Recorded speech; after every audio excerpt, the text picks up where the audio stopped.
কবি নজরুল ইসলামের একটা কথা ছিল কিংবা একটা লেখা এরকম ছিল, আমি জানি চিরজীবন আমাকে কাটতে হবে, কারণ আমি যে তোমাকে চেয়েছি।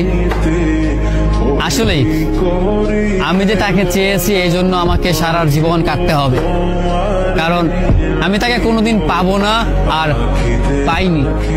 পাইনি বলেই আমার কান্না করতে হয়। তাকে আমি প্রচন্ড ভালোবাসি বলেই আমার কান্নাটা আসে, তাকে আমি আমার করে পাইনি বলেই আমার কষ্টটা হয়। কবি নজরুল ইসলামের লেখাটা খুব দারুণ ছিল। আসলেই তাকে পাইনি বলে আমাকে সারা জীবন কান্না করতে হবে। যদি সে আমার এই ভালোবাসাটা বুঝতো, আমার এই অসীম ভালোবাসাটা বুঝে আমাকে একটু বলতো যে আমি অন্যদের মতো কখনোই তোমাকে ছেড়ে যাব না, তাহলে বিশ্বাস করুন পৃথিবীতে হয়তো আমার চাইতে সুখী মানুষ আর কেউ হতে পারতো না।